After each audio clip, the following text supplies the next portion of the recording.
Welcome to Climbing with Blunders, where I play opponents in chess using tactics and chess principles, um, hopefully to win games. I am not a grandmaster. I don't have all of the opening lines and theory memorized, and so I am learning. This is my journey, and I am inviting you to join me as I climb, hopefully, and learn. And so today I'm going to be playing a 5-minute blitz game. And now something to note is that the last several games I have played, they have been pretty, I'll just say, one-sided. I have been losing a lot of games recently, and I've been in a slump. And so today, I am going to try some new openings. Today I'm going to be playing, well, let's see. This isn't too terribly different from what I've been playing. It looks like they are playing an opening similar to the one that I am going to try and start playing as well. But in the meantime, this opening is so far pretty even, pretty solid. My strategy is just gonna be kind of to, just to guard. Okay, they're moving fast, almost too fast for me to talk. So what I want to do is just go ahead and develop. And, I'm not going to try anything super crazy. So let's see. One thing that move does, I always want to ask, what does that move do? And truth be told, it doesn't look like that move did a whole lot. I'm just going to go ahead and bring up my queen and continue to develop. So this is now I am mostly developed. I would say I'm going to leave the back door open for my king. This also gives me a little escape route for my bishop if I need it. All right, so they can't move here. They can move. He can move there. However, I mean, I'm protecting it with my bishop, and so that would potentially be a trade. Now, I have both of his bishops. He has both of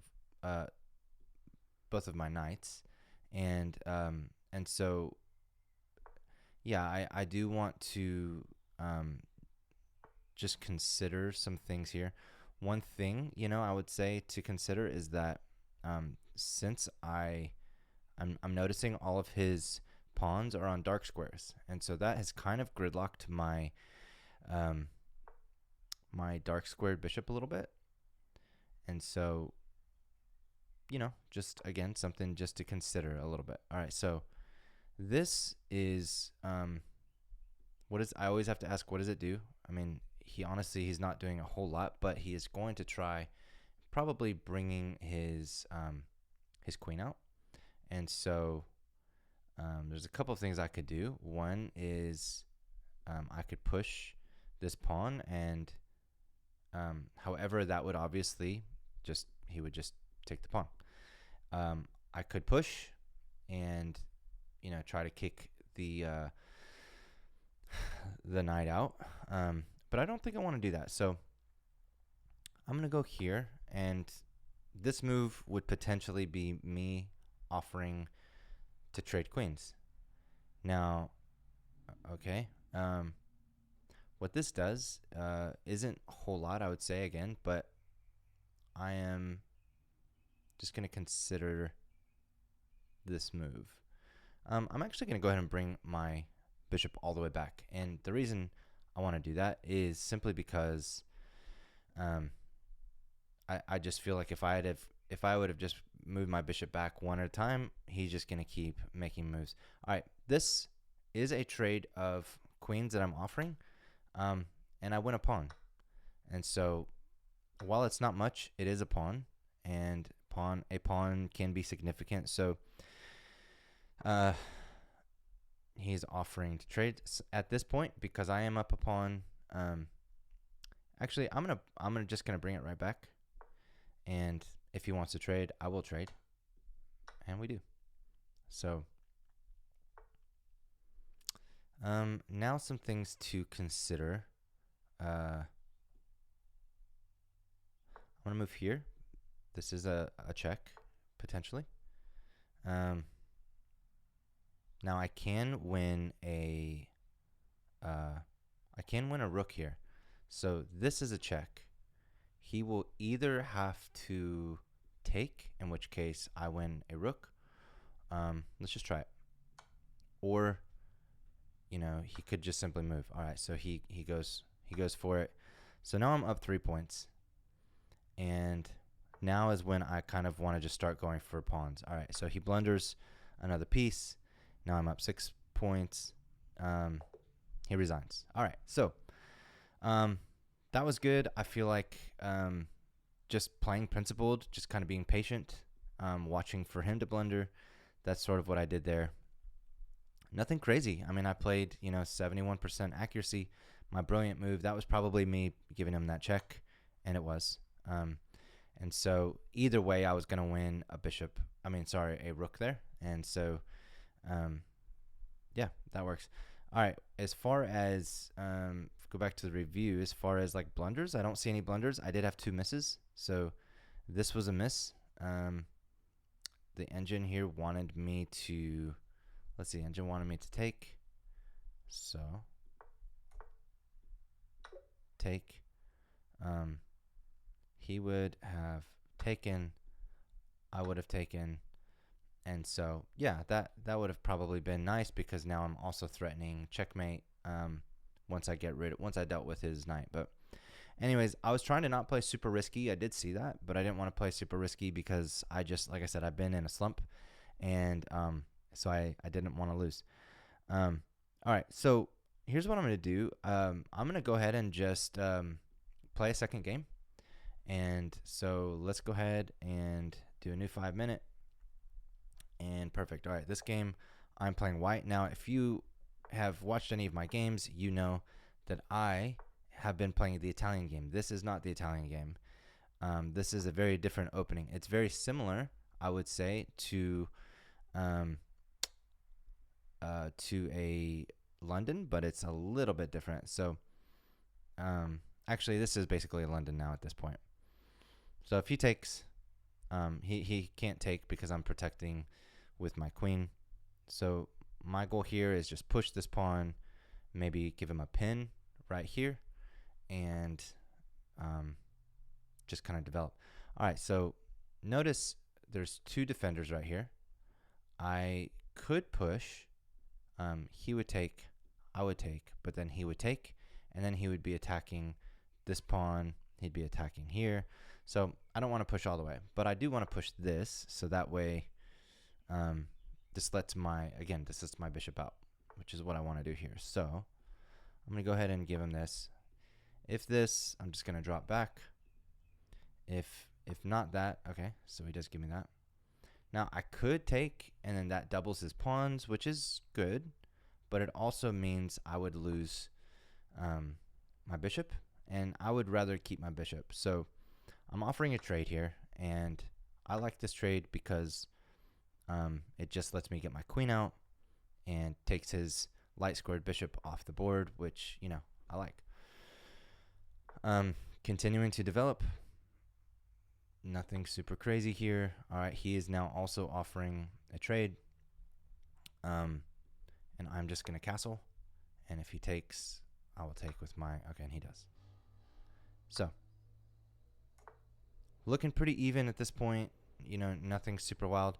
I'm going to move here because, this threatens checkmate. Of course, it doesn't do a whole lot because he gives me that move. So I'm just going to bring my knight right back, and I'm thinking about this as maybe an idea just to attack here. Thinking about just bringing my rooks to the center of the board. I like that idea. Doing okay on time. We're about even on time. So, yeah, I think so far things are looking okay. Nobody is clearly winning here. I mean, we both have just taken the bishops off the board. It's pretty neutral. So there's some things I can do. Like I said, just continue to develop. I might, just like push a pawn here. So he's thinking.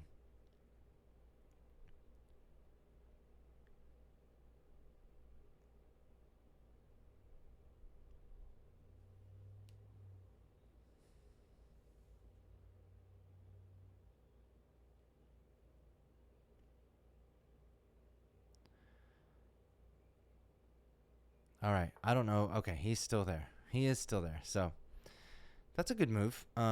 This obviously attacks my queen. It attacks this pawn piece as well.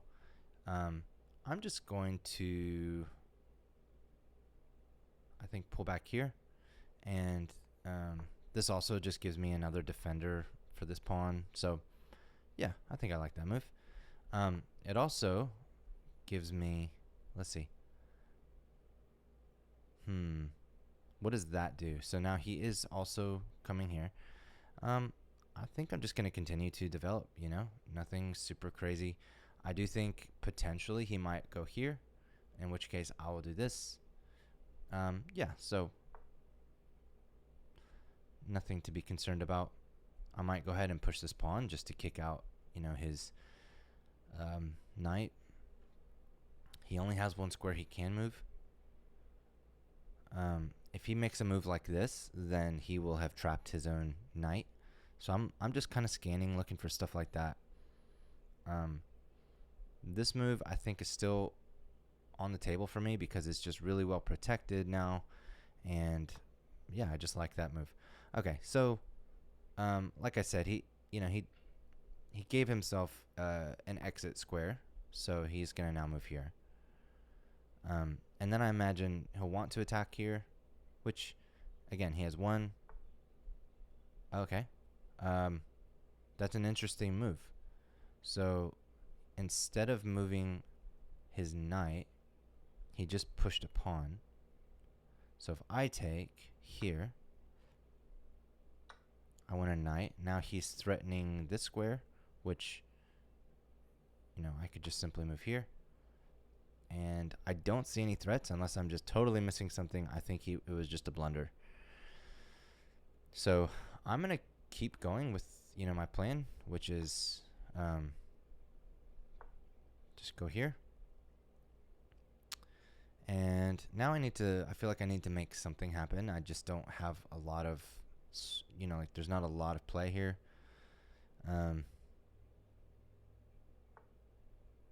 Okay, I see what he's going for.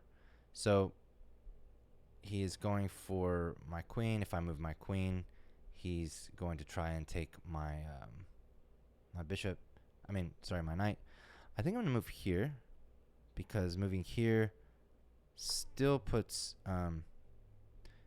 you know, gives me a little bit of protection. I actually would probably take first with the pawn so that I reveal a discovered attack. Okay. And now, yeah, so we're in good shape. Nothing super concerning here. I'm just gonna, so if I push this pawn, I just lose a pawn.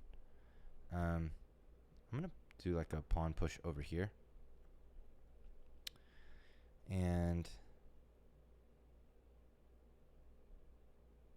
so one idea is if I just move my queen, then when I push this pawn, if he takes, I take, and that's an idea.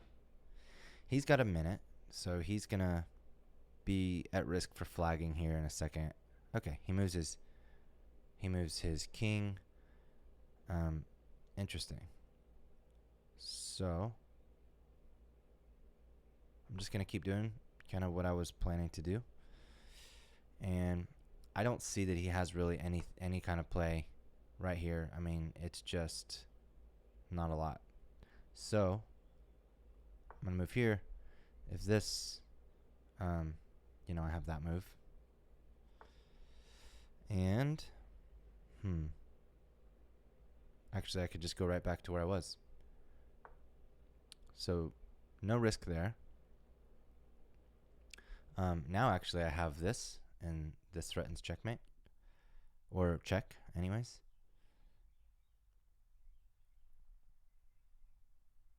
So he's got 30 seconds. I've got a minute on him, and yeah, looking pretty good here. All right, I think I'm gonna take.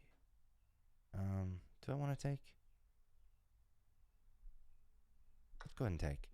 This is also a check, and you know I'm okay with that. Actually, I'm just going to go ahead and give him a check right here. And he's going to have to move here or here.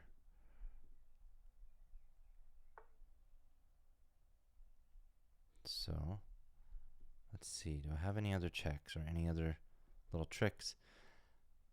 This is a little bit of a trick because this is another check.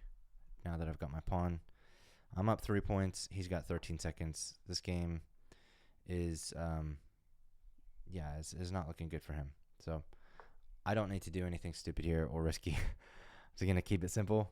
I'm going to avoid, going for a game winner at the buzzard is, kind of my style sometimes. And I just don't really need to do that. So keep it simple. I kind of just give him a free pawn. But, okay. So what does that do? Not a whole lot. He's got 2 seconds. All right. I went on time. So pretty instructive game. Let's just look at the review.